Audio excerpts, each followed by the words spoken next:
Welcome to tonight's GHSA Basketball Championship game presented by Breda Pest Management, the official sponsor of high school basketball. It's our fourth game of the night, and it will be a thriller. The 3A championship is on the line. The Saints from Cedar Grove and the Sandy Creek Patriots. Welcoming back in here to the Macon Centerplex, Larry Smith here along with the former McDonald's All-American, the Georgia Bulldog, Sean Golden. We've been looking forward to this game here for several days, ever since this matchup was set. Two teams, both 28-3, who really know each other pretty well. Well, these teams have played each other in football and now in basketball. You go back to 2023 when they played here for the championship and Sandy Creek cut down the nets. You're talking about a revenge game. This is a revenge game. Cedar Grove's going to come out here with a lot of energy. They are talented from head to toe, but you've got a team going for a three-peat, and I'm looking for this to be a great contest this evening. Let's start with Sandy Creek right now. Usually a team known for its big men, guys like Jabari Smith. This is more of a guard-oriented team. Well, both teams are well-balanced, but I'm going to give the size to Cedar Grove because they've got an experienced big guy back in the backcourt, but here we have White. This young man can play, averaging almost 16 points a game, non-stop strong, but a big player. He's a bulldog on the court. Yeah, in our first boys championship today, we saw a player headed to North Carolina. There's a player in this game for Cedar Grove, only a junior, getting all kinds of buzz from top colleges across the country. People talk about how this young man can score. Talk about Manny Green, 6'6", wing guard, can play, attack the rim. His mid-range game is beautiful, and look how he attacks the rim, but at the same time plays smart and effective in tonight's contest. Oh, that's let's go over to our third member of our team right now, John Nelson, for his notes. Johnny. When you look at Sandy Creek, believe it or not, and I don't know who was responsible for this and how many people thought this way, but there were a lot of people were kicking sand and dirt on the Fighting Patriots, saying that there was no way that they were going to be back here for the last game of the year. A lot of folks were anticipating a big drop-off, and if this is a drop-off, Larry, I'd love to have a drop-off like this every single time. John Michael Nickerson, the head coach, he said, look, pre-game speech, I'm not a rah-rah guy. If they're not ready for a game like this, then they won't be ready. He just went over the basics to get ready for Cedar Grove. He knows it's going to be a big challenge. But as the lights are all flashing and we're getting ready for the last match of the day, the last game of the day for 32 minutes, is Cedar Grove going to be able to be the one to kick the sand and the dirt on Sandy Creek? Or is Sandy Creek going to have the last word? We'll find out. Over to you. All right, Nelly, thanks so much. Yeah, Coach Nickerson, in fact, saying we're playing with house money. Nobody expected us to be here playing in the last game of the season. Starting lineup tonight brought to you by America's Navy, forged by the sea. Let's start with those Patriots from Sandy Creek. And you can see there Jared White is the guard that Sean just talked about. Amari Latimer is a star football player. We talk about him tonight. Antonio Rivers, Vaughn Florence, and Kingston Hawkins. That's for Sandy Creek. For Cedar Grove, the Saints, again, they're 28-3 this season and led by their star player. As we take a look at this, again, brought to you by America's Navy, forged by the sea. Boyer, Gillespie, we talked about Manny Green, Dontavius Stringfield, and Javante Floyd, the junior, 6'10", 220, averaging about 11 points per game. Well, I'll say this, you want to watch the track meet, this is a game to watch. Both teams love transition, even though you're going to give the size advantage to Cedar Grove, but it's not just about transition today offensively, it's more about protecting the ball, cutting down on turnovers. I believe whoever does a great job in protecting the ball, having low turnovers, is going to be cutting down nets this evening. Yeah, good look there at the coaching staff. Coach John Michael Nickerson for Sandy Creek. Cam Terry is the coach for Cedar Grove. Our officials tonight, Kevin Pace, Sean Stroud, and Patrick Graham. Sandy Creek in their home white, Cedar Grove in their visiting light blue. They win the tip, and we're off and going in our fourth and final championship of the night. First day of 4 here in Macon. Glad you're with us here on GPB Sports. Cedar Grove running their set. That's Keith Gillespie. Dontavius Springfield on the wing. We've got a foul away from the ball. First one of the night. And the call will be on Amari Latimer. And that's the beautiful thing I like about Cedar Grove. Great hot UCLA cut action, great ball movement because of the movement created an early foul during the possession. And this is Manny Green with the ball, again a junior. really coming to his own here late in the season. Nice turnaround there, can't get it to go. Rebound picked up by the Patriots, and they're on the run. That's what coach says he plans to do as much as possible. Ball tipped away, and it'll stay on this end of the court. Patriots ball.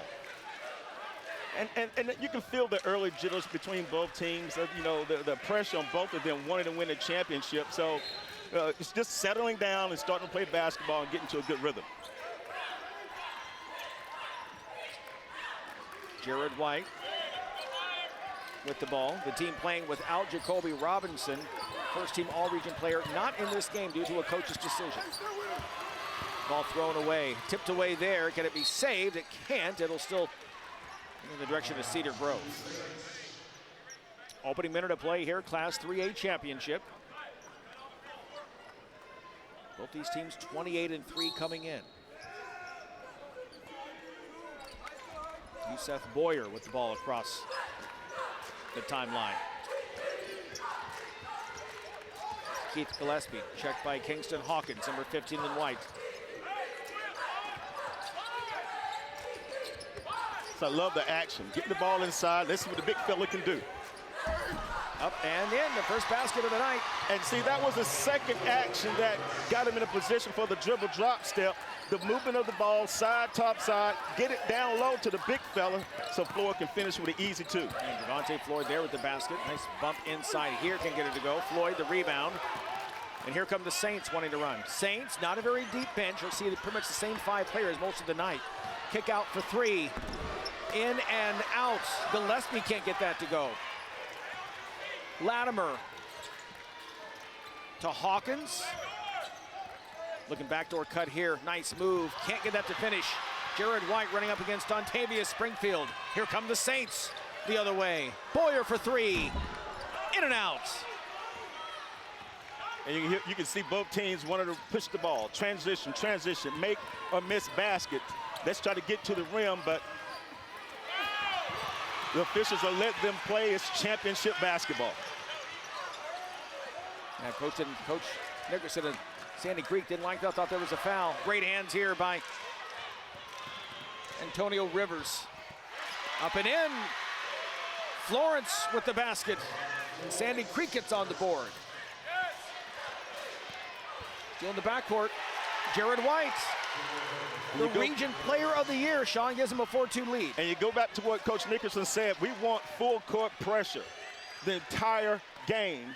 And it ended up with a good turnover and a finish for them for a 2-point lead here early in the first quarter. And I think it caught Cedar Grove off guard there because it was the first made basket. That's when we saw the press come into play. Latimer, good defense on Green. Back up to Springfield. Hawkins on him. They're going to call Hawkins with the foul. Kingston Hawkins, that's his first, team second. And the ball out of bounds. Cedar Grove. And both teams are moving a little slower because not only you have the excitement for a state championship game, but you're going up down the court, the floor is a lot longer. So there's going to be a point where I think one coach is going to have to pull back to control the game more in a half-court scenario. Substitution, Kilo Wakiki in for Sandy Creek as Hawkins sits down for the Patriots. Flex cut, get the ball inside. Green, too hard. Floyd tried to jam it home. He couldn't get it to go, but another offensive rebound for Cedar Grove. Green double team, throws it away.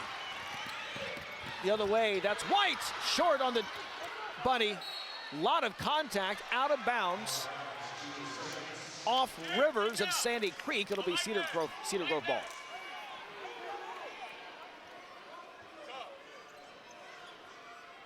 And once again, the full court press. Coach, yeah, like you said, he says, we're going to go 94 feet the entire night. And to the disadvantage of Cedar Grove, they do not have a lot of depth this year. Yeah. Really go play 5, so he's trying to force the tempo to gain an advantage with fatigue as the game gets a little bit more mature. Nice move inside, too hard off the glass, so gets his own miss and rejected. Great job by Akiki coming in off the bench, the 6'5" senior, rejecting Javonte Floyd there. There's one more look at it. But if I'm Cedar Grove and I'm Coach Terry, that's exactly my game plan. I want to get the ball to him every single time down the court. Play inside-out basketball. Take advantage of your strength. Yeah, Floyd, the number 15 in blue, 6'10 junior, 220, averaging 10.7 points per game this season for the Saints. Springfield the ball, back inside to Floyd.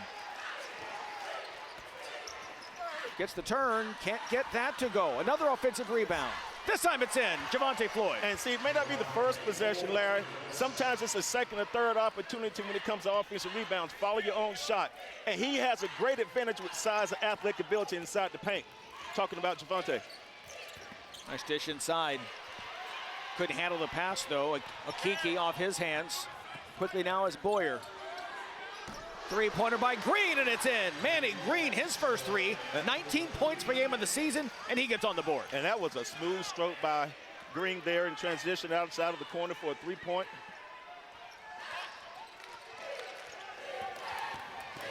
Rivers trying to shake the defense on the hands of Florence, and they're going to call for a travel.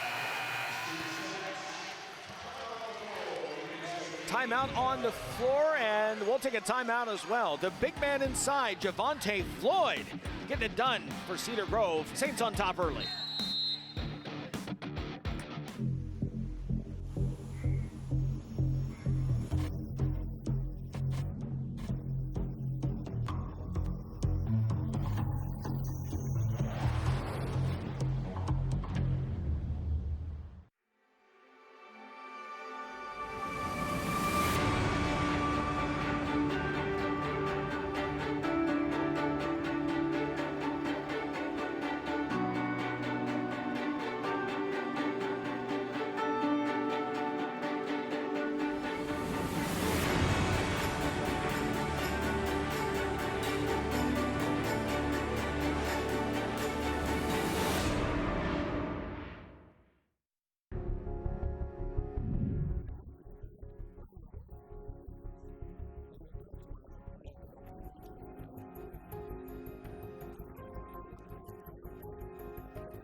Here in Macon, it's a good look at John Michael Nickerson. Great story. He was actually drafted as a left-handed pitcher out of high school with the Florida Marlins, threw a complete game no-hitter in his first year in the minors, but missed basketball, retired after 3 seasons, went on to Kennesaw State, knew he always wanted to be a basketball coach. What's interesting about his story, because I always say this, it's your love and your passion. Yes, he loves baseball, but his passion is basketball. And a lot of times you got to follow your passion. And he's done a fantastic job at Sandy Creek. They weren't successful to this level in basketball. Football, yes, but he's taken that passion there to Sandy Creek and now have a chance to repeat for state championships. Yeah, he's done a fantastic job, as you said, with this team. Really talking about working the boards a little harder right now. His team getting out rebounded 9-3 here in the first 5 minutes of this championship tilt. Back to action now. Boyer at the ball across the timeline. Set play here. Let's see what Coach Terry drew up in that timeout. Trying to get inside to the big man, Floyd. Double team there. Floyd with the great hands. And he smacked around, and he'll go to the line. And Larry, you heard me talking about this. The two things, number one, that Sandy Creek, they want tempo, but if you're Cedar Grove, you want to play inside out. And it's going to be 3 or 4 different actions before the ball goes inside. And that was just an isolation baseline screen and then great position inside for the big fella to get to the free throw line. And that foul was on Kingston Hawkins. That's his second here in the first quarter. Staying in the game for now, as he came back in the game during that timeout. Floyd missed the first free throw, hits the second, makes it an 8-4 lead for Cedar Grove. Good look here at Jarrett White, the 6'1 senior, bringing the ball up for Sandy Creek.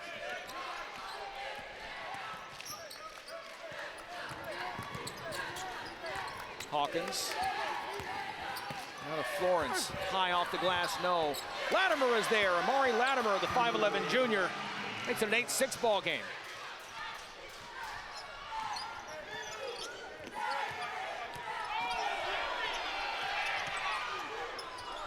Now, Sandy Creek is doing a great job forcing the offense to start almost at half court, and that's an advantage of them because you're forcing those ill-advantage shots. Now they got a chance to go in transition and tie the game. Amari Latimer. We hear a lot about him in football. Looks like that's where his future is going to be. Collegiately, driving there. Ball is out of bounds. They will say it's off Cedar Grove. Braylon Robinson checking in the game right now for Sandy Creek, sophomore, replacing Hawkins, who again has 2 fouls here in the game. So he's going to set at the 155 marker in the first quarter. Sandy Creek ball, Akiki into Latimer. White from outside, off the back iron. Good hustle there by Robinson, but saves it right to the Saints. Jump ball here, up and in. What a move by Dontanius Springfield to collect the pass and then to get it in off the glass. Man, sometimes you just got to use the athletic ability, and right then Wingfield just was able to out-jump the defender and finish at the rim in a long heave down the court. So Cedar Grove now up by 4. Past the 90-second mark. A foul on the floor before the shot. That's on Springfield. It'll be his first. Here's that coming right at you into your living room right here, Sean, by Springfield. I mean, sometimes the game is very easy, but it starts not with the dribble, but with the pass. There was teammate kept his eyes up. Gillespie did, and just advanced the ball, and it got his teammate an easy basket. And a turnover there for the Patriots, trying to get over in the corner. Threw it away. It'll be Cedar Grove ball, and they'll be facing the press again, it appears. 3-on-3, that's White in White against Boyer for Cedar Grove. See how the offense is starting? I think that Cedar Grove has to do a better job of getting the offense started at the free throw line extended. Green is up top, good looking prospect, 6'7" junior, can't get that to go. White, the rebound, all the way to the hoop, kicks it out for 3, looking at Robinson, short. Floyd, the rebound for the Saints. Under 1 minute in the first quarter. Boyer, Green, took steps. Maybe a little too fast. Substitution again now. Antonio Rivers back in the game for Sandy Creek. Avon Florence will sit down. And sometimes, I always heard Coach Durham say this: be quick, but don't hurry. I think sometimes when teams want tempo, Larry, they want to go way fast, too fast. Sometimes you have to slow down and let the game just come to you. Yeah, number 2, Harlan Perrine is in the game now for Cedar Grove as Floyd takes a seat here in the final seconds of this first quarter.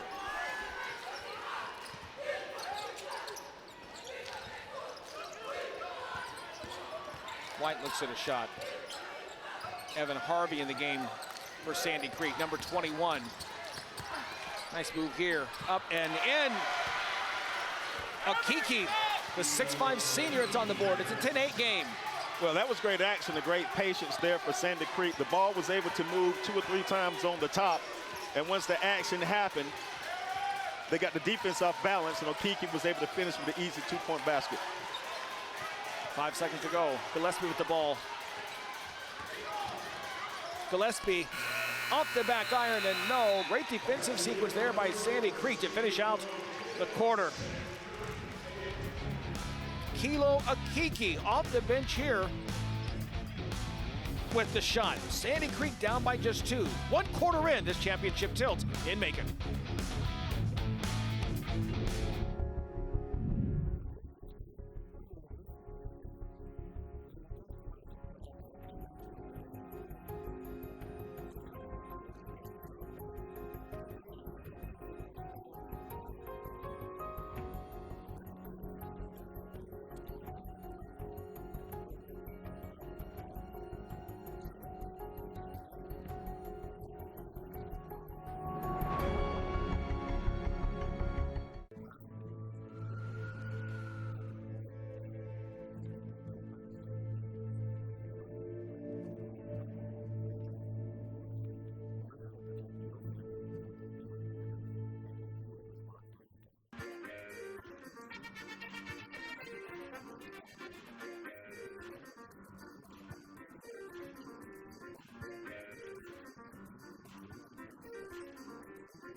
Quarter number 2 about to begin here in Macon. Looking at Camden Terry, the coach of Cedar Grove. Great story. He actually played some JUCO football in Mississippi. Began his coaching career at Cedar Grove as the part of the middle school head coach. Won a state championship there. Coached some football. Has 2 championship rings with the football team. Well, he understands what it takes to be a winner. You know, you win. He's won at every level, so he's taken that mentality. Now he's put themselves in a position to win a state championship at the varsity level. But going into the second quarter, Larry, my thought process is Sandy Creek continue to play in attack mode, play north and south, not east and west, put pressure on Cedar Grove. But Cedar Grove, if I was them, I would slow the ball down.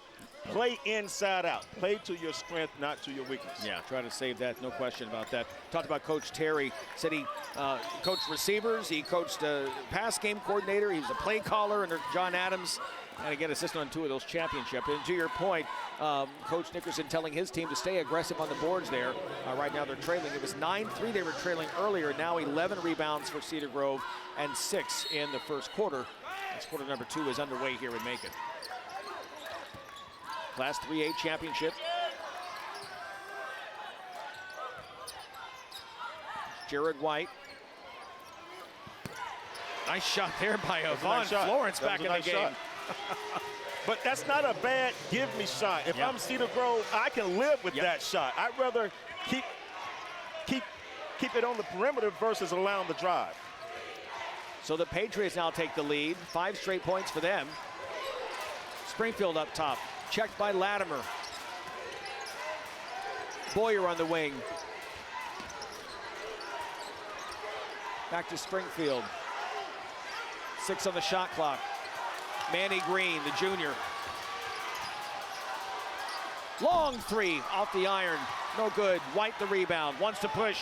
Here comes Sandy Creek out of Tyrone. And interestingly right now, Javante Floyd, number 15 for Cedar Grove, playing with 1 shoe. That shows you how hard and aggressively these young kids are playing. Left a shoe over here on the other end. There's Floyd. I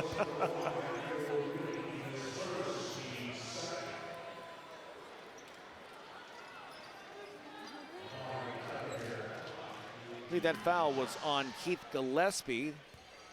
I checked that. It was on Manny Green. That's his first. And Amari Latimer at the line shooting 2. That's that first one. We talked about him a minute ago. He's tough. He's the heart. To me, he's the tough person of this team. I got a chance to watch him in the second round.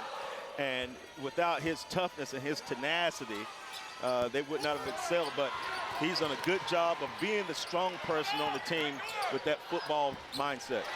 Missed the second one, but a nice second chance opportunity here. Florence puts it in off the glass. 14-10 lead right now. 8-0 run for the Patriots. And still, don't pressure if you see the Grove. Get more action, get more movement. They get a nice set here, get the ball into the inside to Floyd inside the paint. And to your point, patience. Good defense there against Floyd. On the break, the Patriots want to run. Florence again. Fast break. 10-0 run for Sandy Creek. They're up 16-10.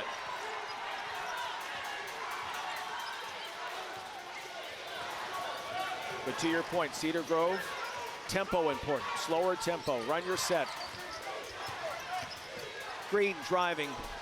Gets that to go. How about that body control? 6'7", 210? Yeah, but instead of him shooting threes and perimeter shots, get into the paint, get into the lane. Use your strength, size, and ability to your advantage. That ends a 10-0 run by Sandy Creek. Rivers back to Florence. And here behind is Coach Nickerson of Sandy Creek. Here are his commands. Just behind us here. Florence for 3 again. That's off the backboard. Forget the ATM. The bank is open, baby. Kobe. One of those shots. You playing horse when you hit it off the bank. Kingston Hawkins are in to check back in for Sandy Creek. Their lead now at 7, biggest in the game. Manny Green. Other side, now it's Keith Gillespie, number 5. Ball knocked away again. Floyd has it. Get it to Boyer, the left-hander. Gets the 3 to go. Boyer's one of those players. He's the tough one. Maybe the shortest guy on the team, but the biggest heart on the court. Yusef Boyer, the 5'8 senior, 13 points per game. He's one of 3,000 point scorers on this team. Boyer, Green, and Gillespie. A timeout here on the court. 19-15. Let's take a look at these last two baskets here by Sandy Creek. Good defense getting this going. Yeah, defense, great offense, and here's Sandy Creek attacking the rim. Box board run, as we call it. You know, whenever the ball moves inside the paint, inside out, whether it's for a pass or for a paint touch, for a drive, the opportunities for the outside shot opens up. And that's what Sandy Creek is doing. They've been patient in the shot clock, getting it down low within 10 seconds. Instead of being rushing it, they're taking their time to get a high percentage jump shot. And how about that, young man? Look at his numbers. Devon Florence averages just 10 points per game, already 12 tonight, including a couple of three-point shots. Third team all-region this season, and he does so much. A lot of good three-point shooting on this team. He hits it at a 37% clip. Again, so far he's 2 for 2. Well, he's the reason why they beat Cross Creek. He had 21 points, so he's effective when he's being aggressive and making big-time shots in big-time moments. And a big-time pass there from Florence to Amari Latimer for the basket. 21-15, Patriots back up by 6.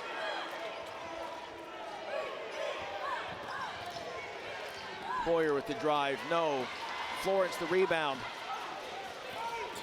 Gets it to Jared White, quickly up the court. And they're going to call a blocking foul. That may be on Green, and if so, that's his second. It is. Even though there's 4 minutes and 15 seconds here in the second quarter, you might want to look at the fatigue factor coming into play for Cedar Grove, because you know, they're trying to play in a high style, high speed, but at some point in time, they got to settle in. And when you get fatigued, you start making bad fouls. And that was a bad foul by Green. Was a bad foul. Florence going up against the 6'10 Floyd. Loses that battle, but they get the ball back. White looking to shoot. That rolls out. Floyd the rebound. Saints on the push. Green for Boyer. Another three. Front iron, no. Rebound by Florence. See, Larry, there's good shots, there's great shots, and there's bad shots. Because of the way the game is going, that was a bad shot. Sometimes you got to slow the ball down and get back to your strengths and not play at your weaknesses if you see the growth.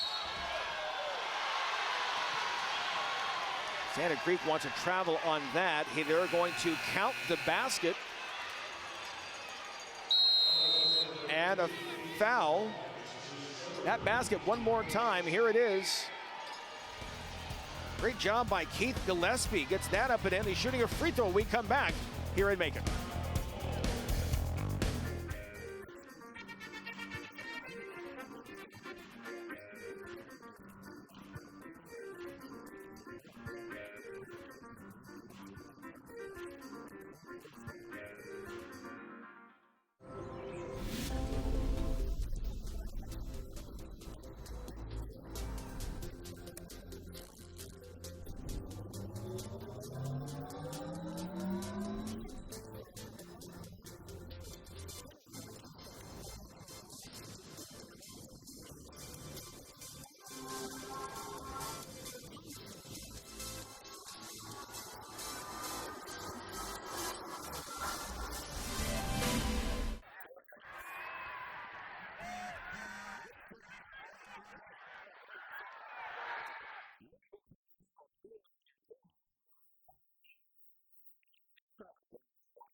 Welcome back to the Macon Coliseum. 3:31 for the first half, and the margin's 4. Just caught up with Coach Terry a little bit. I have some concerns and I have some confidence when the conversation that we just had. Confidence. He thinks that they, meaning Sandy Creek, don't have any answers in the paint for Javonte Floyd. And Larry and Goldie, one of the concerns that he has is rebounding. He wants the guys to get back in there and rebound because remember, he had that 9-3 advantage. It went to 10-8, and that rebounding edge has now evaporated by this point here in the second quarter, guys. Yeah, such a good point, Nelly. You're exactly right. Sandy Creek, and you mentioned earlier that Coach Nickerson for the Patriots was saying the same thing. His team has responded, and now they've closed that gap, to your point. Well, you got to look at your strengths, not your weaknesses. And sometimes you got to have your players do the same thing. I know that's what you're accustomed to doing, shooting threes and being a little bit more vicarious outside the three-point line. But when you're playing for a championship, you got to go back to your bread and butter. Play inside out basketball because now you're putting yourself at an advantage versus a disadvantage. And Gillespie at that free throw to complete the three-point play. He began with the tough layup before the media timeout, under 4. And so now it's back to a three-point advantage. Look at Sandy Creek's numbers. 5 assists on all their 5 field goals they've made in this game. I think it's a smart move by Cedar Grove. Go to a 2-3 zone, slow the tempo down, keep the offense in front of you. And good now you got a defense. position to go in and score in Boyer. transition. Oh, that was a And goal. what a job by Florence. That was a goaltend.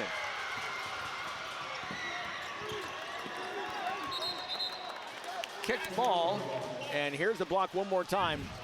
Let's take a look at this. Oh, it may have been clean. Yeah.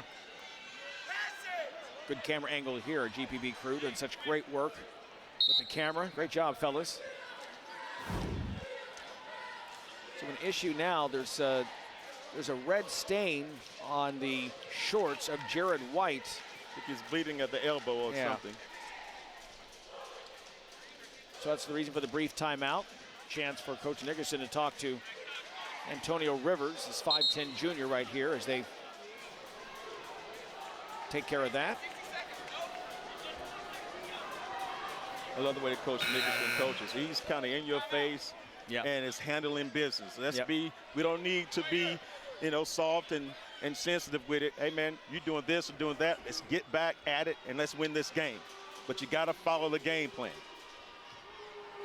So they got White cleaned up. Coach Nickerson was about to call a timeout to keep him in the game, but it turned out he's back. They're satisfied. They got the blood cleaned off his shorts, and we're back to action. And again, back to his zone, as you mentioned, for Cedar Grove. I like this move by Coach Terry. It's about controlling the tempo of the game. Everything can't be man-to-man. You show a different defense to the offense, and you force them to play on the perimeter. Latimer inside, expected some contact, didn't get it. Florence can't get it to go. Rebound still on the floor. Still being kicked around. And finally to Floyd. What a job by the Saints to stay with that. Now a chance to tie him with a three-pointer. They were down by 7 earlier. Let's see what kind of offense if they run right here. If they're going to go inside, they're going to play on the perimeter. Mandy Green, spin move, up, off the back iron, won't go. Florence, the rebound, make that White. Now in the hands of Florence. Latimer loves the contact inside, can't get that to go. Floyd the rebound. Yeah, as tough as Latimer is, it's hard to shoot over a 6'10", strong post player like Floyd. Yeah, when you're 5'11".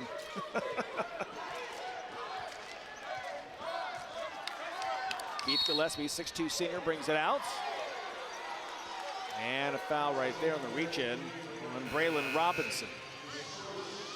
But that goes back to what I was saying, Larry. Look at how Cedar Grove is starting their offense almost at half court. You're giving Sandy Creek an advantage because you're playing retreat basketball versus attack basketball. You're trying to win a championship. You need to be more of a north-south, attack the rim, or at the same time be aggressive in making your plays more effective with inside the paint. No Kiki back in the game for Sandy Creek in place of Robinson. A lot of dribbling. A lot of dribbling. Pass, cut, move. Pass, cut, move. Isolation basketball would not win your championship. So missed chance there for the Saints. Sandy Creek now approaching the 1-minute mark until halftime, up by 3, Class 3A championship. 4 more games tomorrow. We begin at 1 o'clock. And a timeout now. One of the referees stops play, and now it appears that Amari Latimer is, and there's a good shot of it right there. He's bleeding. A cut above his eye. And so very quickly here, 2 different Patriots players. That's a pretty good cut. You can see that's all over his jersey. Robinson will come back in while they tend to Latimer. You know, Coach talked about him. He said he loves contact. And that's why some of the top football schools are coming after him. Texas, Ohio State, Michigan. He said UGA is in the mix. He said, we got a bully for your bully.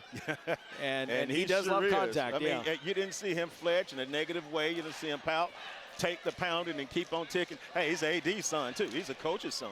So he's been around sports all of his life. And, you know, when you can bring football to basketball, that toughness, that tenacity, your team kind of builds around you. And, you know, he's kind of showing the guys. We got two guys on the sideline now with a little blood. Let's not complain. Let's stay poised and focused, and let's cut down these nets at the end of the night. Coach is also complaining right now that I didn't see where that happened. There's a lot of contact underneath in all of this. And so that's what they are cleaning up all the blood now. You can see even over under the Sandy Creek basket, which is, it may have happened that last time he went inside. Here's a look right here.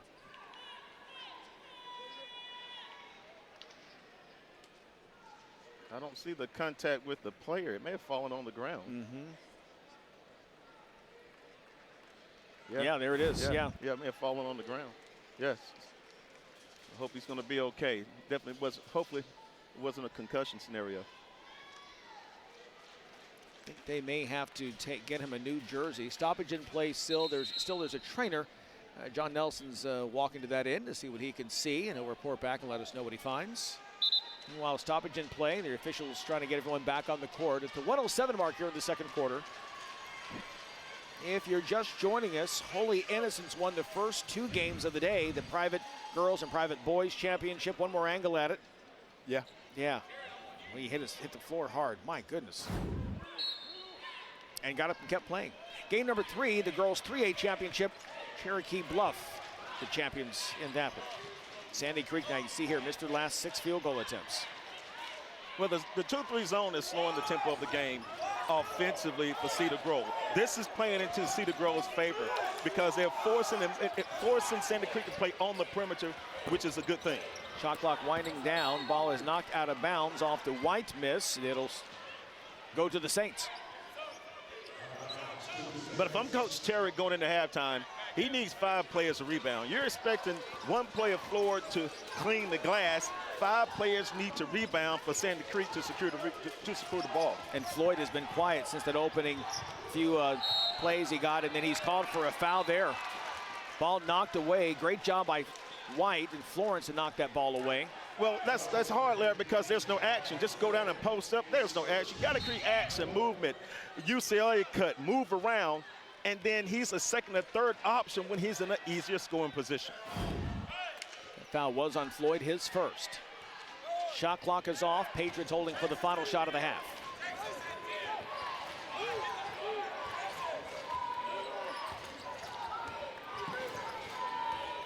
Watch for the baseline 3 coming. White. Flare screen. Baseline 3. Rivers. 3 ball. No! Robinson with the attempt off the iron, and that's the way it ends. So Sandy Creek playing strong in the second quarter, and they take a 21-18 lead into halftime. The Patriots. Halftime now, our coach's interview presented by Breda Pest Management, the official sponsor of high school basketball. Let's go to John Nelson. Thank you very much, Larry Smith. Time to catch up with Coach Nickerson. What did you think of that first 16? It had its ebbs and flows, and you got the rebounding edge because you were down heavy rebounding early. Yeah, we've been down size all year, but we got some dudes that are tough. They enjoy the physicality and toughness, and they don't care about height. When you look at things offensively, what flipped the switch? You've always told us that that you go as Jared goes. So how did Jared go in the first 16? Jared did not go. We only got 21 points at the half. That's not very good. We got to be much better and get much better shots. Thanks for your time. Yes, sir. That's Coach Nickerson. Update on Amari Latimer. He went into the medical room and was getting treatment on the side of the eye, not on top of the eye, where you could have some issues when it comes to stopping blood if it was above the eyebrow in and of itself. More as we go. When we're coming back, halftime here. Boys 3A title in the balance on the great GPB.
Macon Coliseum for the 2025 GHSA Boys and Girls State Championship. We're in the last game of the day. Cedar Grove versus Sandy Creek Patriots on top 21-18.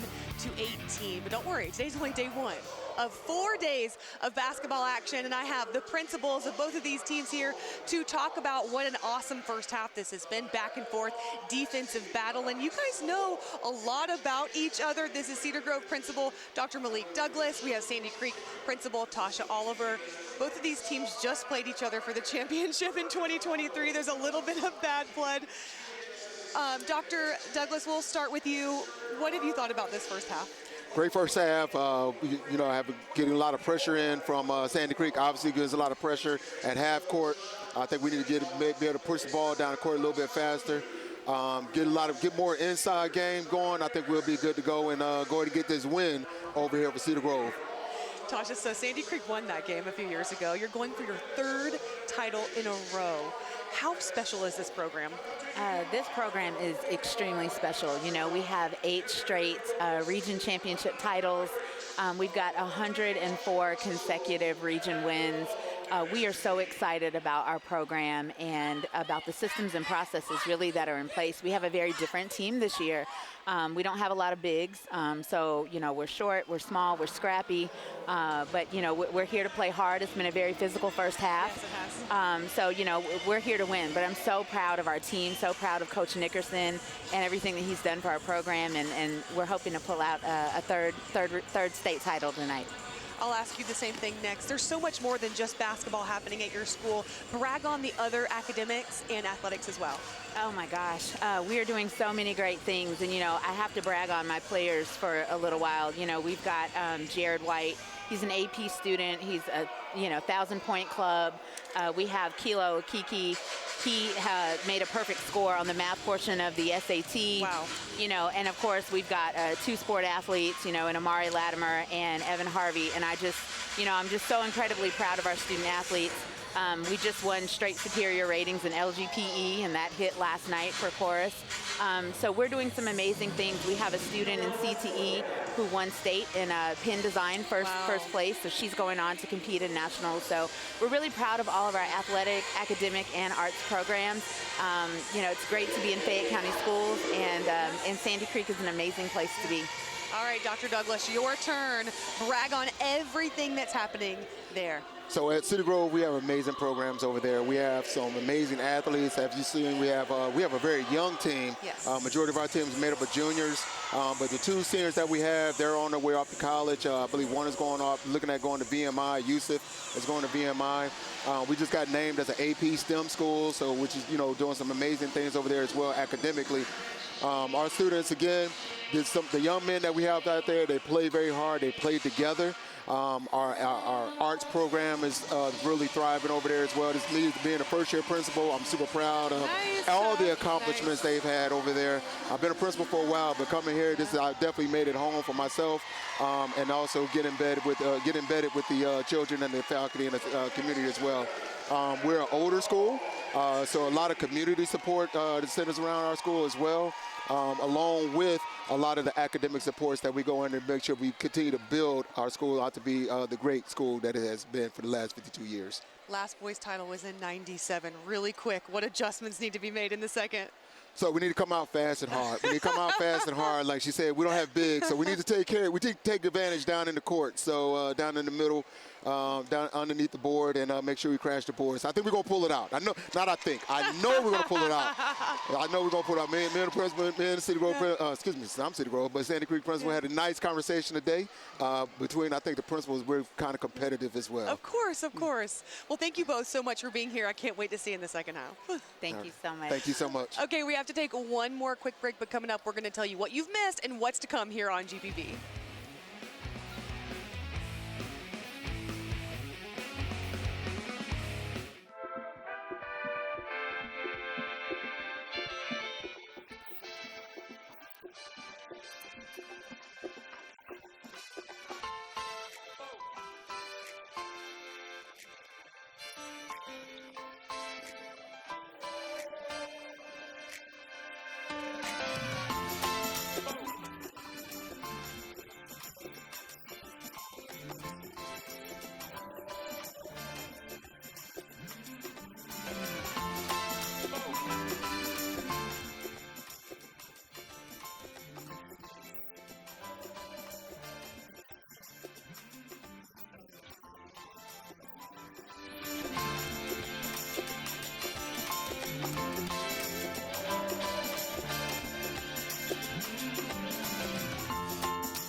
Welcome back to the halftime show. We are at the half of the last game of day 1 of 4 championship action. Cedar Grove versus Sandy Creek. Patriots on top 21-18 right now. Let's take a look back at what you've missed today on the GPB championship scoreboard. And this morning it was all holy innocents for the boys and the girls, winning both titles. Golden Bears beat Hebron Christian 57-39 for the girls, and the Golden Bears beat North Cobb Christian 84-45 for the boys. And then in AAA girls, Cherokee Bluff shocked Baldwin 66-58 to take that title. And now we are going to see, is Sandy Creek going to win it or Cedar Grove?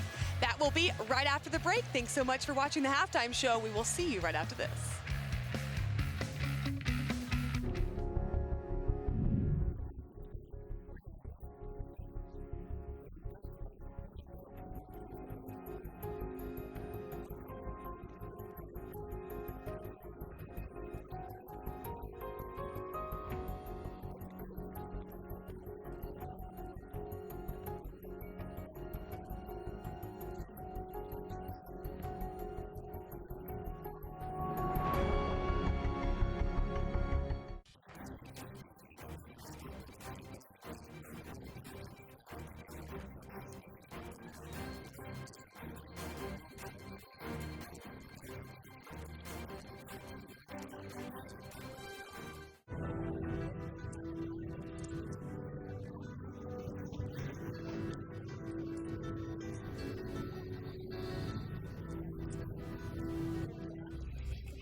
Thank you.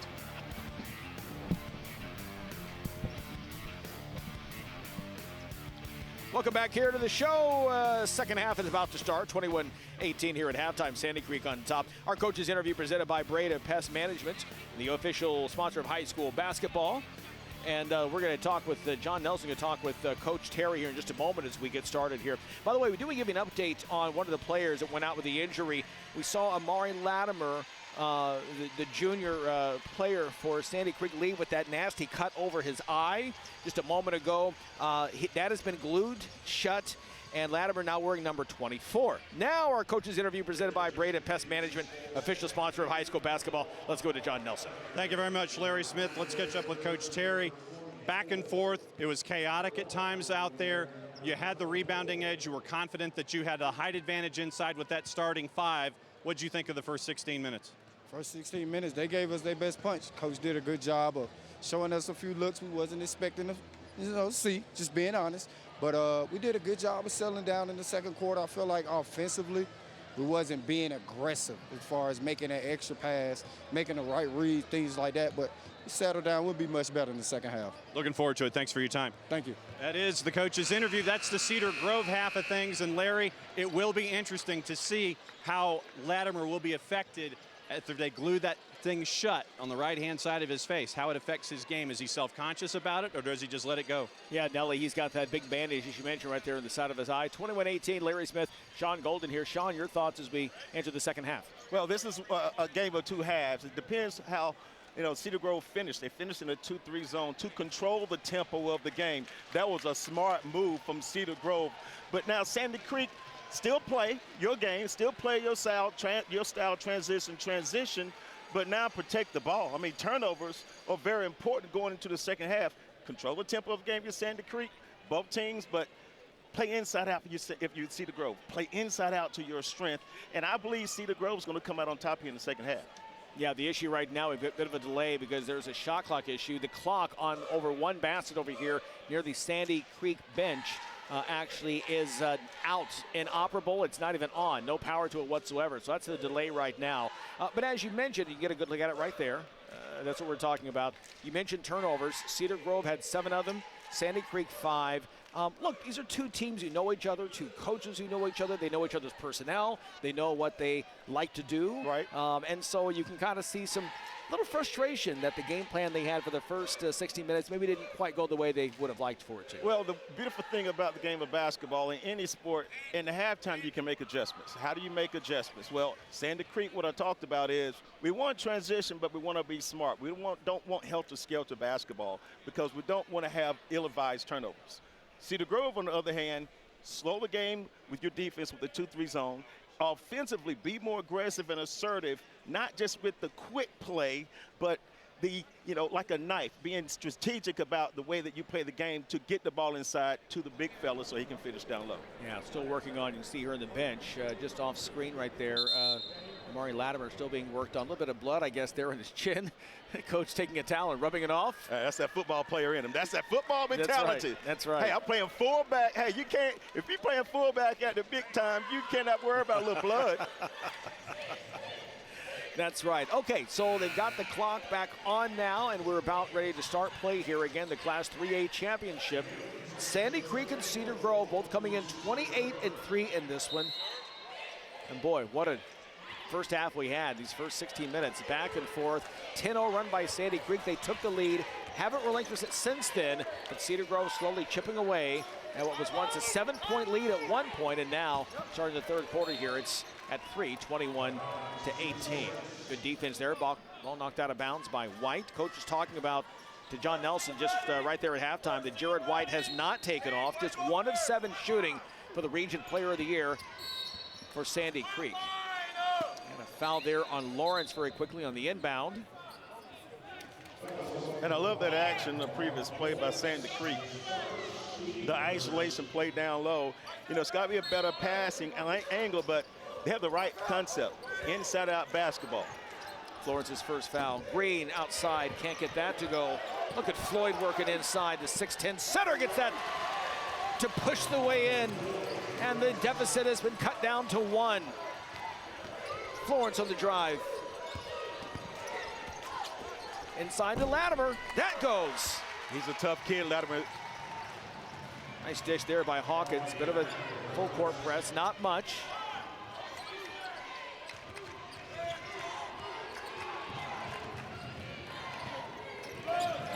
Gillespie clears the timeline, gets it to Green. Left-hand dribble, inside from 12. Long, Floyd back up and no. Florence the rebound, stolen by Springfield. Don't be the hero. Do not be the hero. Move the ball. Gillespie, short. Florence climbing the ladder. Ball on the ground. White has it, comes away.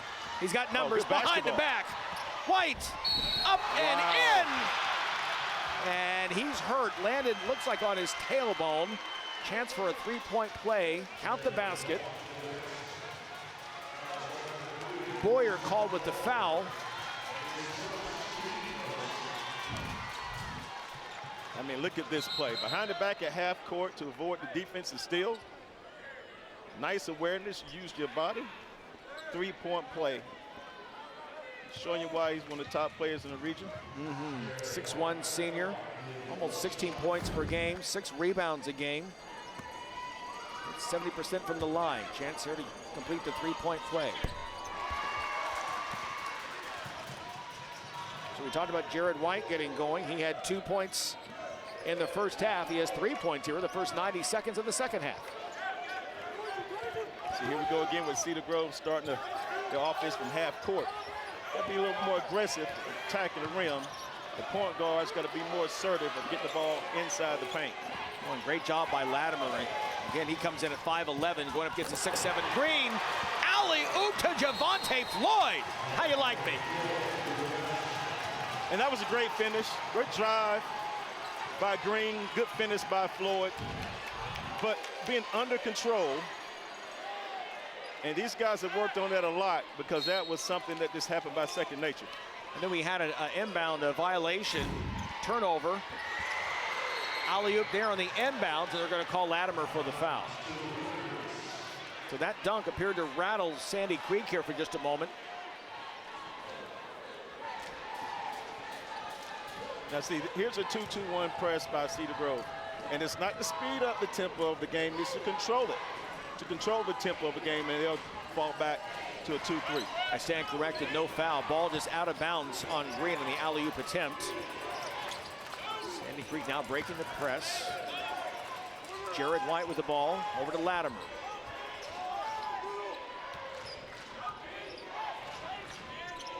To your point, back to a zone. Different look now for Cedar Grove. It helped them get back in the game in the second quarter. Good defense by Cedar Grove. They're moving. They're being patient. Rivers to White, 5 on the shot clock. Discard, up, in and out. Floyd the rebound.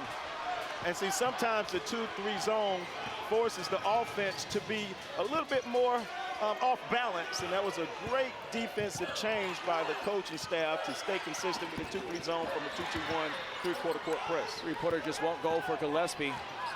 Rebound by Florence. Patriots trying to run.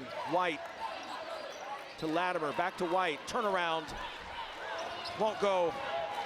Springfield the rebound.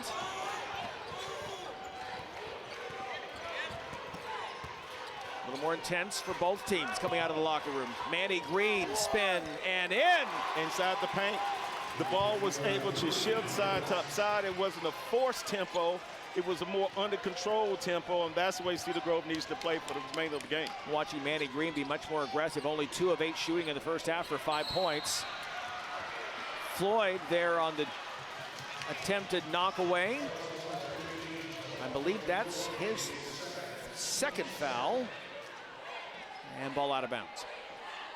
You don't need a home run play right now if you see the Grove. You do not need a home run play. You just want to get a single here and a single there and control the tempo of the game. You hear me talking about the entire second half. Control the tempo of the game. Florence too hard off the glass. Rebound battle for inside. Latimer had it, then lost it to Springfield. Saints on the run to Green. The drive and in. And it's a tie game. But Larry, that's what we talked about. Here we go with a 2-2-1 press. But in transition, offensively, Cedar Grove, they're not accepting the three-point shot. Shot fake and getting to the rim. Boyer with the steal to Green. Here come the Saints. Boyer trying to save it in bounds. Keith Gillespie, and they'll bring it back. A chance now to retake the lead for the first time since midway through the first quarter. Latimer the steal on Green. Short, gets it back, too hard, and Boyer collects it. Great defense by Latimer, but couldn't finish on the other end. So here we go again with Cedar Grove.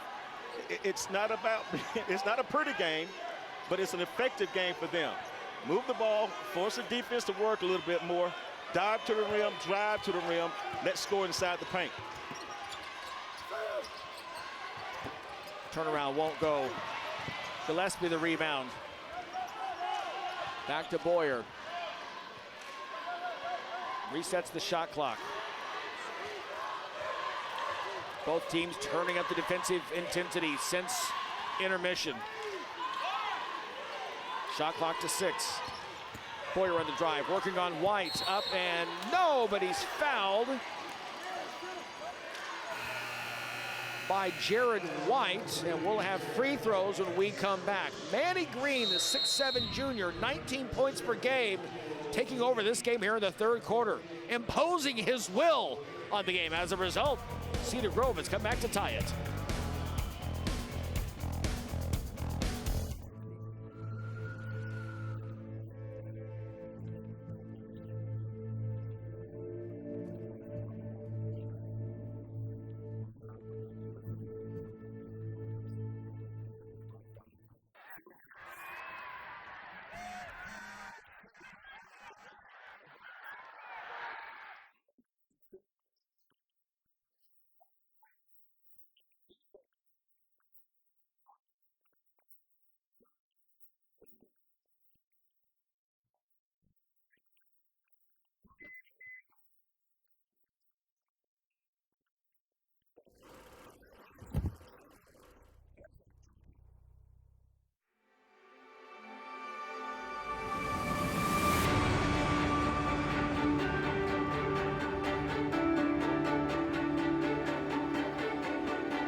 maybe the best game save for last year on day one of a 4-day state championship week here at the Macon Centerplex. And the cheerleaders from Sandy Creek High School in Tyrone. And they're trying to root on their guys against Cedar Grove High School of Ellenwood. Two suburban Atlanta schools here in the Class 3A championship tilt. And we left play before the media timeout, the under 4 timeout. Jared White just been called for his first foul for Sandy Creek, and that will send Yusef Boyer to the line shooting 2. As we mentioned before, he's one of 3 1,000-point scorers on this Cedar Grove team. Makes the first, and that's the first lead Cedar Grove had since it was 10-8 in the first quarter. Well, that's about coaching. What they did is, Larry, they changed their defense. We're going to do a 2-2-1 press, and it's called a controlled containment type of press. Not going to speed up the tempo of the game. We're going to slow it down and keep it at our pace. And Sandy Creek hasn't scored now for more than 3.5 minutes in this game. 0 for the last 5 from the floor. And to your point, that zone causing some problems there. And the turnover. Great job, Springfield, to Boyer, to Gillespie for the layup.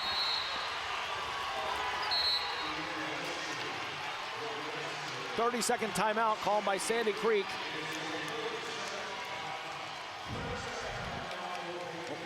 See, the 2-3 zone causes the offense to slow down, kind of be vicarious with their actions, kind of lazy passes. And Cedar Grove is doing a good job of capitalizing in transition as well, too. Good feed, good finish. Great control by Keith Gillespie, the 6'2 senior on that finish.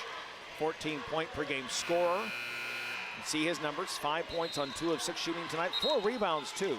Good rebounding guard. As if I'm looking at Sandy Creek, and what I'm seeing is, Larry, I'm seeing fatigue kick in. This team has been pushing the ball offensively, trying to press defensively.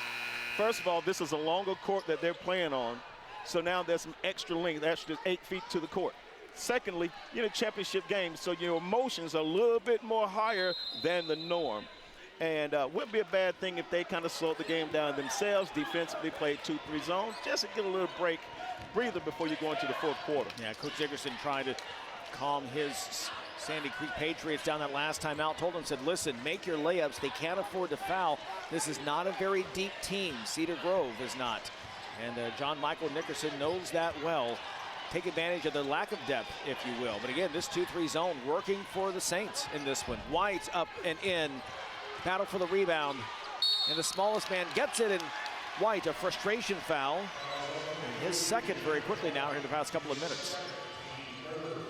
Cedar Grove fortunate on that defense possession because they're not securing the basketball off the missed baskets in the 2-3 zone. They got all 5 guys have to rebound the basketball. Cedar Grove outscoring the Patriots 12-5 here in this third quarter to take a 4-point lead. Oh, they got Floyd on the reach, Florence on the reach around, and Coach Nickerson can't believe it. He ran down to the other end of the bench to sit down. Yeah, yeah, they're looking at it. They're looking, he may get one. They're looking at it. Yeah, he's still at the end of the bench. He's trying to calm down. Here's a look at it. Well, yeah, he got him on the reach around. Yeah, on the reach. Right. Yeah. Yes, he did. He got him on the reach. Yeah.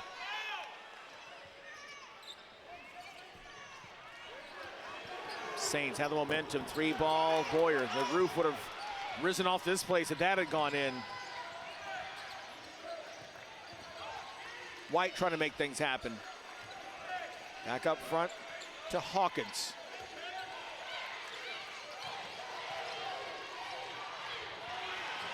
Florence gets it blocked, gets it back, and an offensive foul. We're going to call Florence for the elbow to the face. And it'll go the other way. One more look at it here. Yeah. That was a tough elbow to the head. Something I think the officials may talk about. Yeah, they may have a conference here to talk about it.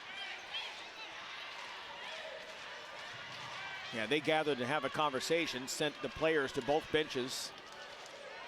They're not the kind of basketball play you want. I understand this is a championship game. Understand fatigue is there and the emotions are there. But the officials have done a great job of cleaning it up, talking about it, so the play can move on. One more look at it here. Now, again, there is the in the cylinder, but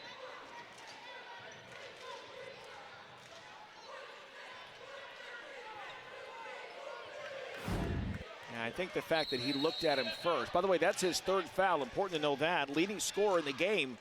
As you can see his numbers, 12 points in the first half, but he's been shut out here in the third quarter. And that's part of the reason Sandy Creek's offense has not gone very far. But the tempo of the game has changed. It has. And Cedar Grove has done a great job controlling it on the defensive end. A lot of times people want to control it on the offensive end, but defensively, they've slowed the tempo down. And then offensively, they want to be a little bit more strategic, surgical in how they score the ball. Kilo Akiki in the game for the first time for Sandy Creek, number 0. And White called for a foul here in the backcourt. And that's his third foul very quickly. Antonio Rivers, a 5'10 junior, about to check back in for Sandy Creek in place of Braylon Robinson. One more look here at the foul. Yeah, that was a foul. And I'm giving kudos to Springfield. I mean, here's a kid that's 6'6", and now he's having to be the primary ball handler against this aggressive Sandy Creek team. He's doing a fantastic job of handling the basketball and being a lot more poised. And he's got to hit these free throws. And so they can be more consistent here going into the second half. Yeah, 5th foul of the quarter for Sandy Creek. So Springfield missed the first. Here's his second. 6'5 junior, averages 7 points per game for Coach Terry Saints. Second one is short, so they can't take advantage. There's a 2-2-1 press, make a miss. Again, it's a controlled press. It's not a pressure to force the tempo faster. It's to slow everything down.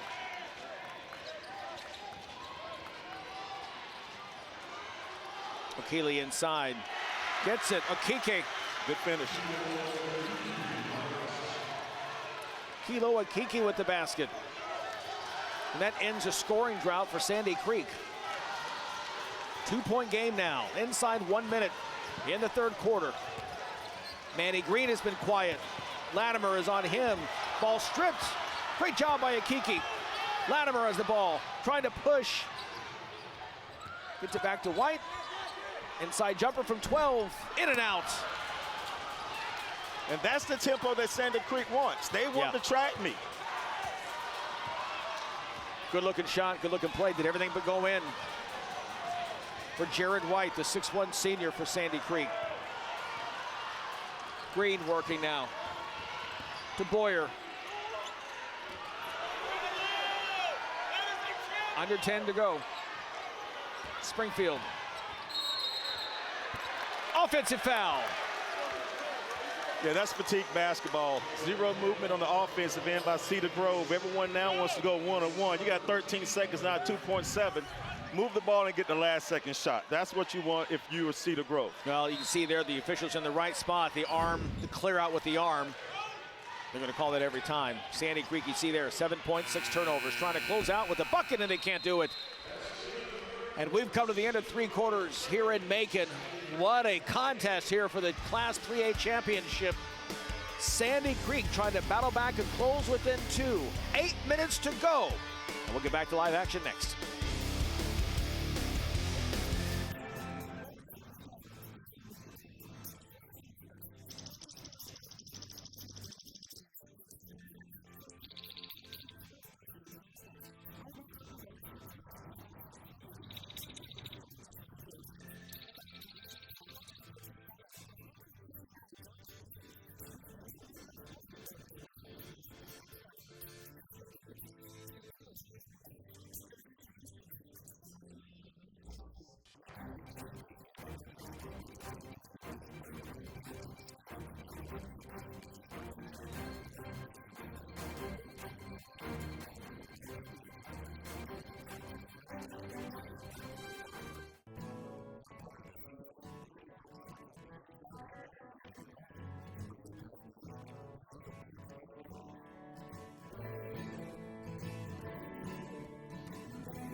Welcome back to the Macon Coliseum, getting you ready for the fourth quarter. Got some time to spend into each huddle as we get ready for the final 8 minutes. Sandy Creek head coach John Michael Nickerson basically said, leave no regrets out there in the final 8 minutes as you're down by 2. He also wanted to know about the want to that his team has out on the floor. On the flip side for Cedar Grove, you talk to Coach Terry, he's interested in aggressiveness on the rim. He thinks that they can still get to the rim ahead of Sandy Creek and keep this advantage and get the title. Let's send it over to Larry and Goldie for the final 8. All right, Johnny, thanks so much. Appreciate that. We talked also about Jared White, and one thing that Coach Nickerson told Nelly going into halftime, he said we need more from Jared White. He's a 56% shooter on the season, but just 2 of 12 tonight for just 5 points. We talked about Yvonne Florence as well, 12 points in the first half, shut out there in that third quarter. Well, going into the fourth quarter, here are my keys. Sandy Creek, get the tempo of the game back by being patient for good shots. Don't take the quick shot, being patient. If you're Cedar Grove, stay with your 2-3 zone, but 5 players have to rebound the basketball. Both teams playing pretty evenly. O'Keely there, rejected by Floyd. Great effort to get it into the hands of Latimer, and that offensive rebound. What a job by Kingston Hawkins there. Number 15, he went up high to save that offensive But a block board. shot is just like a missed shot. Think about what I just said. 5 players have to rebound the ball in the 2-3 zone. Everyone else can't look. Just because you have a rim defender, your teammates have to secure the rebound. Trying to find a way to penetrate this off the foot of Floyd. Nice action there by Antonio Rivers, number 4, trying to get the ball inside to Akiki. And it's okay with Sandy Creek being patient for good shots, but you don't want bad shots. Bad shots are just like turnovers. Akiki on the inbound, in case you are familiar with Sandy Creek basketball and wonder why Latimer's wearing number 24, had a nasty cut over his right eye when he went up and landed hard on the floor. Shot clock was winding down, had to get that one up, barely draws rim. Good defensive sequence there for Cedar Grove. Up by 2, trying to build on that lead and take home the championship. Very important possession by Cedar Grove. Number 1, you want shot clock. You want to use the clock a little bit with time, but get the ball inside and force the defense to be a little bit more aggressive, and you can get an easy basket. Floyd working inside. That won't go. Great job by Akiki to deny him. Yeah. Great effort. Giving up 5 inches. He's only 6'5", next to the 6'10" Floyd. White drives the kick, and the 3 that won't go. Floyd again, already in the double digits in rebounds. Pulls down another one. And now Floyd's about to check back into the game for Sandy Creek.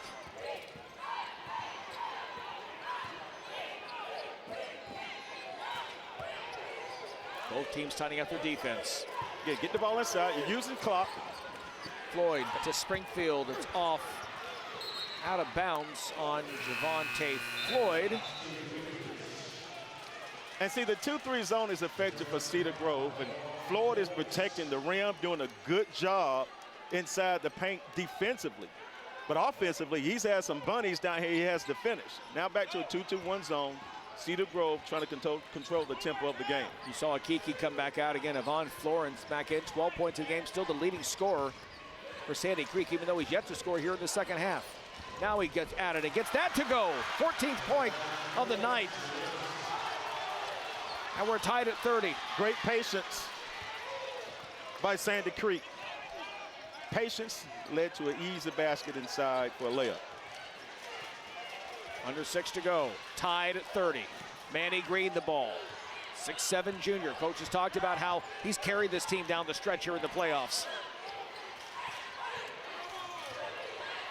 Inside for Floyd, using his 6'10" frame. That won't go. Tip, no. Latimer, outlet. Gets that to go. Florence puts it in, and the Patriots go back on top. Great job by Kingston Hawkins there. And if I'm Cedar Grove, call a timeout. The reason why I call a timeout, Larry, the foul just helped because fatigue is kicking in. Yeah. Timeout on the floor. We talked about Yvonne Florence and how he hadn't done anything here scoring-wise in the second half, changing that in a hurry. Hawkins to Florence. 2 straight buckets, and Sandy Creek is back on top.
Checking in with John Nelson, telling us that Coach Nickerson was talking to his Sandy Creek Patriots about making sure, telling his big guys, make sure they box out inside and to get the guards also to working on the rebounds as well. Yeah, Sandy Creek is doing a great job embracing patience. They're getting good shots at the rim. And once the ball is moved, because fatigue is kicking in with both ways, Sandy Creek using their bench, using their strength, they're able to get layups. And that's very helpful going down the stretch here with 5 and change to go. John Michael Nickerson, we talked about, played 4 years at Kennesaw State. 8th year right now as head coach at Sandy Creek.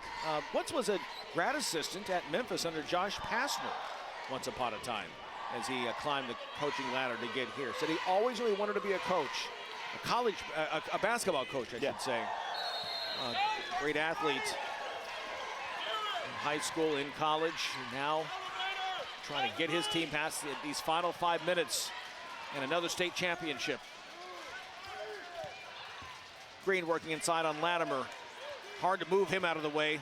He's like a stone wall down there. Man, he's doing a fantastic job of using his body and his strength, especially with his down low when they're going to isolate him with the size and strength inside the paint. Look at Yusef Boyer getting that to go. The smallest player on the court with the biggest heart. Nice defense by number 4, Antonio Rivers. Didn't matter. Boyer, where there's a will, there's a way. Now here's a 1-3-1. Not a bad move by Cedar Grove to show a different defense. Now you got big guards out there using their length.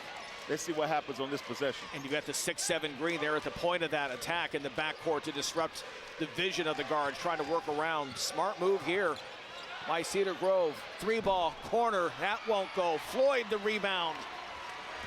That was Florence. These coaches are coaching their behinds off. I mean, changing defenses, you know, being strategic. You talk about a good game. This is a very good basketball game. Yes, it is. Latimer falls down. That leaves it open for Green. That was a set play. That was an isolation for a setup for the back cut. Good call, Cedar Grove. So back-to-back baskets now for the Saints, and they go back on top by a deuce. Under 4 to go. White looking for a seam inside, and he gets it to go. Only his 3rd basket of the game. Jared White ties it up for Sandy Creek.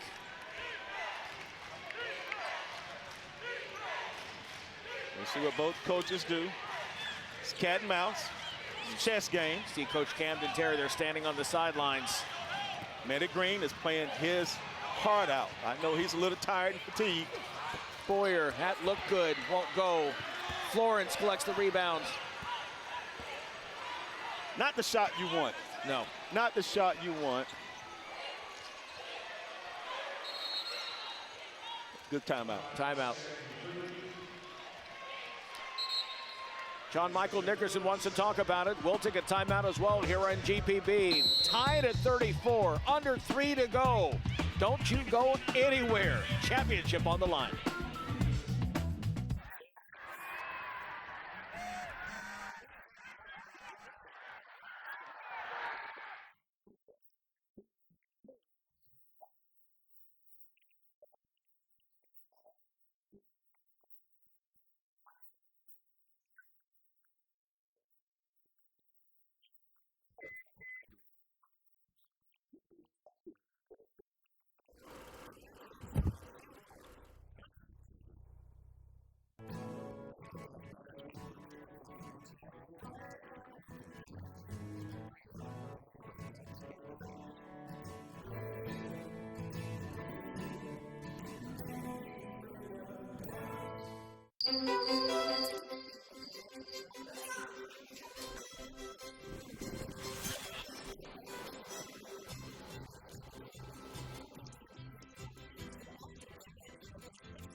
coach Camden Terry said his Cedar Grove Saints got hit in the mouth early with a loss, and this was an eye-opener for everybody. They learned you can't just show up and think you're going to win. They certainly have not just shown up here. They have just played this Sandy Creek team toe-to-toe here, and now tied with under 3 minutes to go. Yeah, Sandy Creek, when Coach Terry was telling us that the December break actually has changed them. They haven't lost a game since, 20 games in a row. Now, let's see the strategies between both benches. You know, Cedar Grove, they want to come out here and establish themselves, controlling the tempo. Remember, they changed the defense from a 2-3 zone to a 1-3-1. I thought that was very smart and very wise. Sandy Creek, keep doing what you're doing. Attack when the opportunity is there, but all 5 players from Sandy Creek, you have to rebound to secure the ball and then cut down on turnovers. No one needs to force the tempo, let the game play itself, but be more poised with possession of the basketball. Tied at 34, 2:54 to go here on GPB. Larry Smith, Sean Golden, John Nelson, third member of our team. We've got 3 more days of championships to come, 12 more championship games after this one. Patriots have the ball out of the timeout. Gonna get to Florence. Hawkins back to Florence, looks at a 3. Hawkins again, trying to work it inside to Florence. That won't go. The putback, yes! Then we talked about rebounding, second chance scoring opportunities. Florence has been aggressive offensively, attacking the rim, second chance rebound, second chance points, 2-point game. Avon Florence has been a beast. He has half of Sandy Creek's points, half of their field goals. 16 and 8 for him. Vandy Green gets it to go, and the foul. Chance for a 3-point play for the star junior for the Saints. Every possession is important. Nice body control by Manny Green, and he's showing you why everyone thinks he's the top junior in the state. Fantastic player. Coach has really come into his own this season. Says he's a unicorn. Loves to see his teammates succeed. Can't get the 3-point play as the free throw bounces away, and so we're tied once again, approaching 2 minutes to go in the 4th quarter. Florence, air ball, some contact, no call. Boyer the rebound and brings it down. Saints with a chance to go back on top.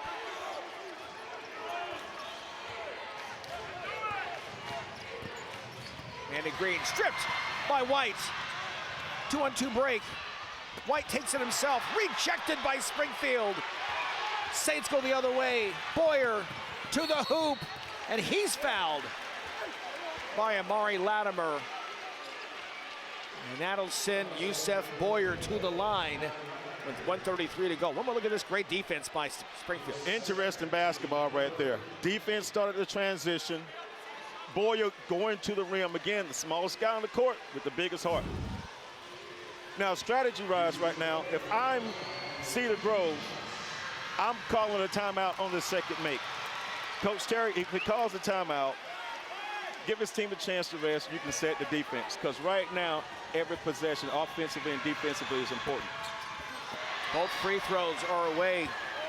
That last time out, Cedar Grove Coach Terry telling his guys, don't let the moment get too big. Under 90 seconds to go. Class 3A championship. Latimer working inside. Gets that to go. Toughest player on the court. The cut above his right eye wouldn't stop him. He went in the quarter, got it glued together, and hit the biggest shot of the season so far for Sandy Creek. They're up by 2. 1 minute to go in this championship in Macon. Green loses it. Springfield gets it back in the hands of Gillespie. Shot clock at 10. Gillespie up against Latimer, and he's called for the foul. Latimer can't believe it.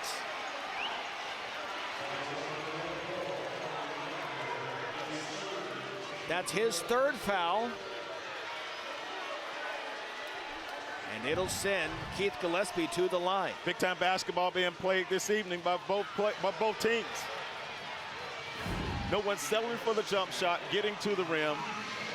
Cedar Grove just has to hit free throws. They've got by 4 points now. And Gillespie gets that to go. Cedar Grove has 4 timeouts. Sandy Creek has 3. Cedar Grove, 5 of 11 from the line tonight. The line has not been kind, except it has to Gillespie. Hits both of those. And the Saints tie it back up at 38. Cedar Grove has the rebound, the shot. Good timeout. Timeout by Sandy Creek. Coach John Michael Nickerson. We will stay here, though, as they talk it over with 38 seconds to go, tied at 38. Again, the 4th championship of the day, Holy Innocents, sweeping the private classification, girls and boys. And Cherokee Bluff winning the girls 3A championship just before this one. Well, let's look at the scenario. Tie game, 4th quarter, 38 seconds to go, but it's a 12-second difference between the shot clock and the game clock.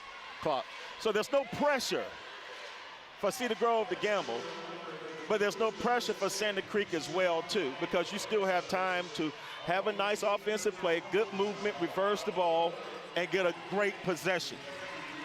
Depends on what happens. If there's a make shot, if I'm Cedar Grove, I'm calling a timeout when the ball gets to half court. For a miss shot, you might just want to play on through and, put yourself in a position to win it with a last-second shot yourself.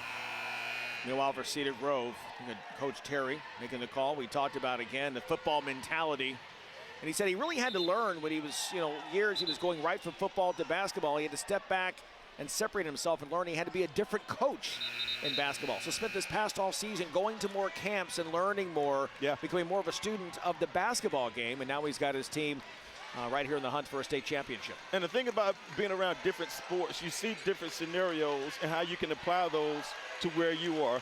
Now you get the chance to win a state championship, tie game. This is the most important possession of tonight's contest right here. It is. Coach Nickerson earlier challenging his team in the last huddle, telling him the corner jumper will be there.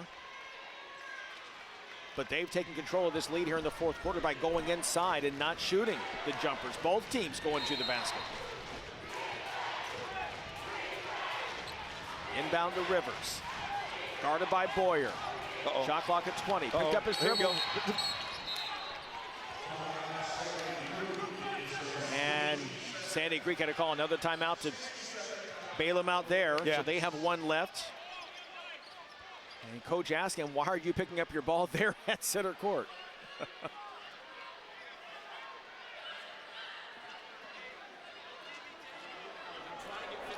Well, Larry, this is interesting. 18 seconds on the shot clock. They don't have to do some kind of action a little differently now. More of a quick hitter than 2 or 3 different actions. And important possession for Sandy Creek with a tie game, almost 30 seconds to go. How about the stars of the game in this one? Look at the cheerleaders from Cedar Grove out of Ellenwood. Mandy Green up to 13 points now, a couple of rebounds. And what is he going to do? Is he going to play man or is he going to play 2-3 zone? Right. Sandy Creek, again, we mentioned Yvonne Florence with 18 points, 12 rebounds as well. He has a double-double. The chess match continues. And again, added to this drama, 2 coaches who know each other very, very well. Coach Nickerson right there, Coach Terry of Cedar Grove. Back to live play. Antonio Rivers, guarded again by Boyer, trying to get the ball to White. There's isolation up top. White drives. Out to Rivers, shot clock down to 5. Latimer gets that up and he's fouled. That's attention to detail. That's attention to detail. Latimer hadn't shot a 3 the entire game, so you're closing out so close to him that he's going to drive you to the rim. He's a tough, tough kid. Again, if you just joined us, he earlier slammed his face down on a layup attempt, was knocked down, hit the ground with his head, and that's why he's got that big gash. John Nelson was telling us they actually glued that shut. He's got the bandage over it, blood all over his jersey. Normally wears number 1, but for this final game of the season, now he's switched to 24 at halftime. Made the first of 2. Good timeout. And a timeout called by Cedar Grove. He's got enough of them, yep. wants to talk about it. 1-point game with 12.5 left. Shot clock will be off. And it's not a bad timeout. The reason why I say that, I may set the ball screen at half court so I can be more of attack mode, because if it's a made basket, Larry, I'll call a timeout to set the defense. Yeah.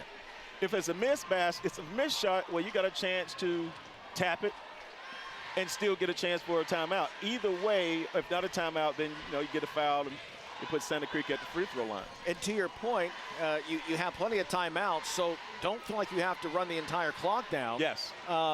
Get a shot quickly. If you don't get it, get a chance at a second chance basket, or like you said, if you don't get the rebound, call a timeout. You still have new life with some time on the clock. Now we talk about cat and mouse, the chess game. Does Santa Cruz play a zone to give them a different look? They haven't played zone all night long because they've been pressuring the basketball. So be interesting to see the chess match between both coaches here with 12 seconds to go. Final instructions right now. Both coaches intense.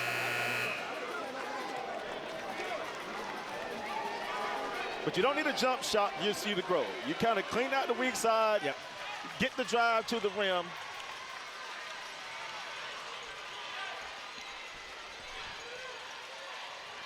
Looks like Cedar Creek's going to come out, excuse me, not Cedar Creek, Santa Creek's going to come out to man-to-man, full court pressure.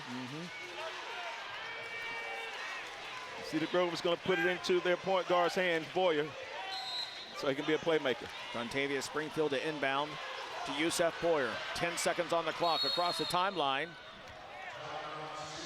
And a timeout again by Cedar Grove. Coach Terry didn't like what they did there. Not sure what they didn't do as opposed to what he called. He wanted it right in front of the bench versus this on the other side of the half court. He wanted the ball right in front of the bench so he can make an isolation play from sideline out of bounds to get the ball inside. He's trying to create an inside play advantage, sideline out of bounds versus the drive. Okay. Look inside the Cedar Grove huddle, and now over here, Coach Nickerson talking to his assistants first before addressing the team. So 8.1 on the clock. Now your advantage if you see the Creek is your size, right? So right now, you want the inside out presence. Post up your best player. And right now, if I'm Cedar Grove, I'm going to post up. I'm not going to post up Floyd. I don't think he finishes well. I'm going to post up Manny Green. I have Floyd high because he'll be able to create a back screen for a shooter up top. So you got two different actions going on. Now, Santa Cruz, what are you going to do? Are you going to play man-to-man or are you going to play zone?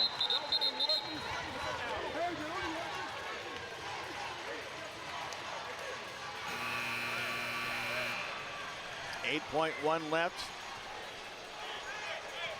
Good look at Camden Terry. Said, hey, these kids have been coaching them since I was a middle school coach. We've been together for a number of years. It made sense to have me take over this job when it became open because I knew all the players. Here we go with the chess match. That's right. Sandy Creek, Coach Nickerson wants to see what they were going to set up and call, so he takes his final timeout now to change his defense. Well, it could change the defense, but more importantly, you want to see what kind of offensive setup that Cedar Grove had. And it looks like a baseline screen for a lob over the top to the post player. And if not, a flare screen up top for a drive for your best player in the perimeter. So there's a lot, there's 2 or 3 different actions going on offensively to how they're going to defend it, whether it's with a man-to-man and instead of fronting the post, stay behind the post and make them score over top, or is it a zone, 2-3 zone to make them play on the perimeter? I thought it was a good timeout there by Sandy Creek and Coach Nickerson. So they're going to put on the floor Latimer, White, Florence, Akiki, and Rivers. That's for Sandy Creek. And for Cedar Grove, pretty much the same 5 they've gone with all night. We did see Harlan Perrine play earlier, the 6'2 junior, just for a couple of moments, but otherwise it has been the same 5 all the way through. Green, Boyer, Springfield, Gillespie, and Floyd for Cedar Grove. Okay, so Sandy Creek, no more timeout. Cedar Grove still has 2. 8.1 to go. Sideline ball, sideline out of bounds. Boyer to trigger at 5'8".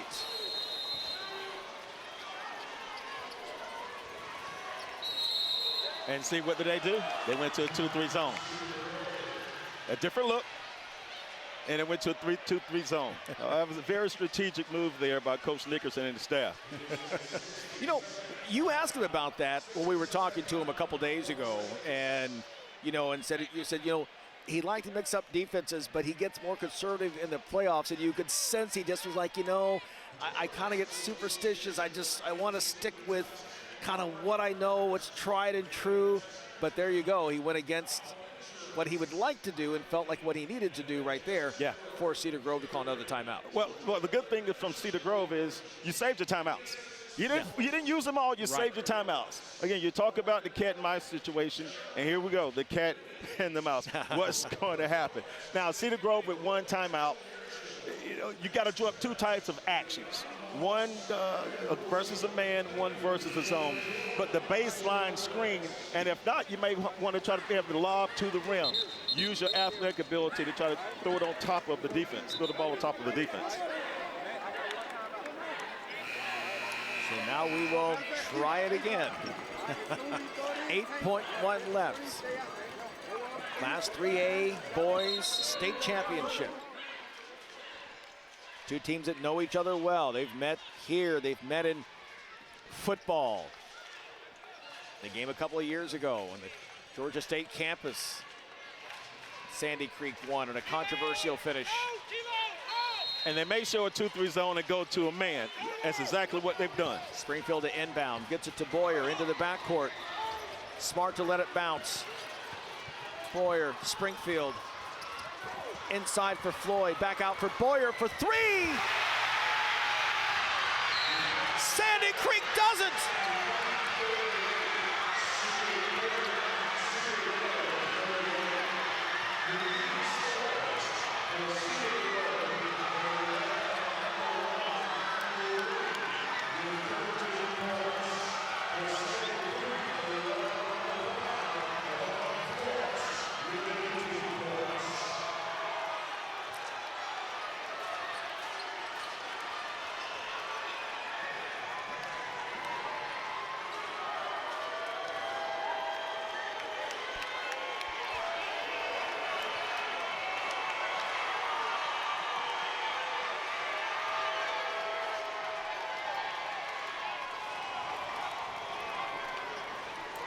What a game by the Patriots from Sandy Creek High School. And what a season for Cedar Grove as well. The Saints. 32 minutes of outstanding basketball with both of these teams. Hats off to both coaches. And I say this, hats off to both coaches. You want to watch good high school basketball play to its best, to a T, and the strategies, the chess game, both of these coaches, fantastic job, well done, and congratulations to Sandy Creek. Just outstanding basketball. Cedar Grove 28-4. They come this close, but just short. Sandy Creek 29-3 on the season. And what a game tonight. Avon Florence, the game high 18 points, 12 rebounds. Let's go to John Nelson right now for the championship presentation. Thank you very much, Larry Smith. Time to present the last trophy of day number one. First and foremost, a shout out to Cedar Grove and all of your fans. A tremendous season once again for the Saints of Cedar Grove. But to present the trophy, to wrap up day number one, the Executive Director of the Georgia High School Association, Dr. Tim Scott, and our friends from Breda Pest Management. What a great game we had tonight. I want to say congratulations to Cedar Grove High School as a runner-up. And now, on behalf of the Georgia High School Association, presenting the trophy is Breda Pest Management to the state champions.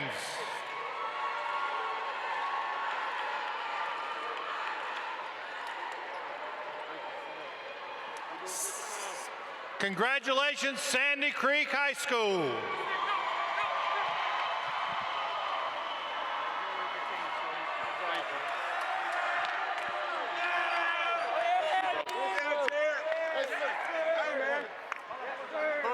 You made a point to tell these guys in one of the last huddles down the stretch that you got here because of your defense and you were going to win it because of your defense, and you did exactly that to go 3 in a row. Nate Diaz, I'm not surprised. Let's go.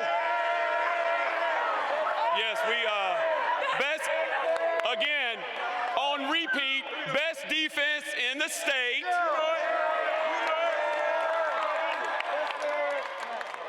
Everybody counted us out. We heard you. Thank you.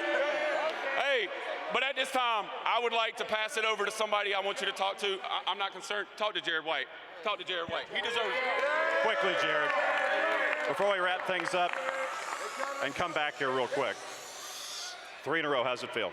Bro, it's amazing. They counted us out all year. Like Coach Brown said, they counted us out. I guess they can't count then. That's the early returns from the Macon Coliseum. We'll be back after this to put a bow on day number 1 here on the great GPB. Sandy Creek state champs.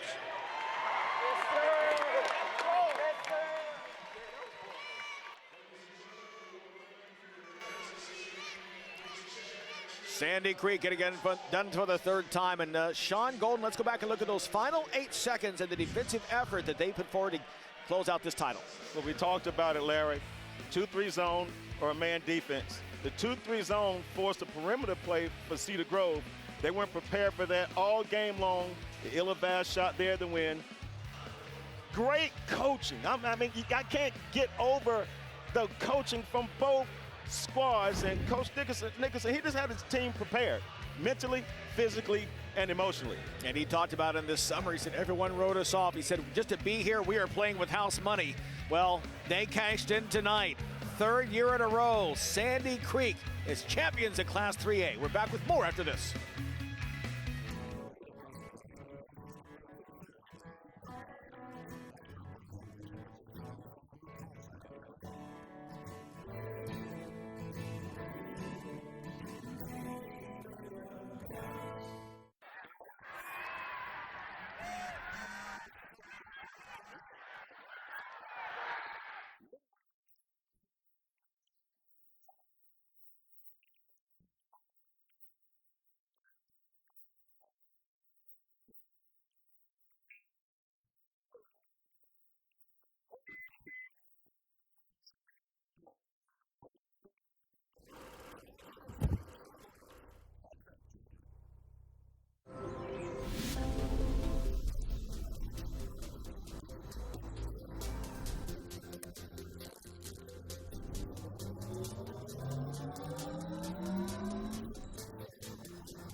Back here live in Macon, and what a thrilling finish to an exciting first day of championship basketball here at the Macon Centerplex. Sandy Creek 39-38.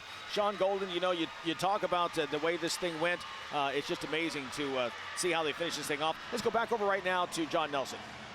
Thank you very much, Larry Smith. Time to catch up with our player of the game, once again presented by our friends at Breda Pest Management. And we figured we'd give it to the guy who's got the band. You still have the Band-Aid up there? What was it like out there tonight? It was a defensive struggle at times. It was all over the place. What was it like down the stretch for you making those key buckets? Man, we had to persevere. I mean, they had some big guys. We had to. We've had adversity like this before, and we just had to overcome it and play even harder than we usually do. Man, I love my team. I couldn't do it without them. And yeah, defense wins championships. Spoken like a 4-star running back on the football side of things. This 3-star ride that you guys have been on, winning, and winning. Yes, sir. What has it been like on this ride for Sandy Creek to come through again for a three-peat, where a lot of folks, as Coach Nickerson said, that we're counting you guys out and kicking dirt on you all season? Mm-hmm. Yes, sir. We had a lot of doubters. We had a lot of haters, as you would say. But you know, Coach Nick, you know, he's a great coach. In practice, he pushed us as hard as we can go, and without our coaches, we wouldn't be in this stand at this point. No doubt about it. Lat, go celebrate. Congratulations. Yes, sir. Thank you. And once again, player of the game interview brought to us by our friends at Breda Pest Management. How about we put a bow on day number 1 from the Macon Coliseum, guys? Nelly, thanks so much. How about that young man, Latimer, wearing the jersey he didn't wear coming into the game, number 24 instead, scores the final 3 points in the game for Sandy Creek, the bucket to tie, and then the free throw with 14 seconds left. This was not a pretty offensive game. The best player for them, wide, only 3 of 15 shooting, but defense wins championships, and Sandy Creek comes through again. Well, it's not how you start. It's not how you finish. It's not a style thing. It's a championship thing. And when you want to get a ring, you got to defend, rebound, and play with heart and passion. And the Sandy Creek Patriots, they showcase that tonight. Patriots will take home the title once again, and so 4 games are in the books, but we are far from done. We have 3 more days, 12 more championships to be decided. What a way to start, though, here in Macon. Coach Camden Terry and his Cedar Grove Saints and Coach Nickerson trying to go for the three-peat. Not a usual Sandy Creek team. No dominant big man being recruited by colleges. Just a gritty, hard-nosed veteran team, and they are taking the championship back to Tyrone. For all of us here on the great GPB, so glad you joined us here on day 1. We're right back here tomorrow at 1 o'clock in the afternoon for 4 more games. We're back with more here on GPB after this.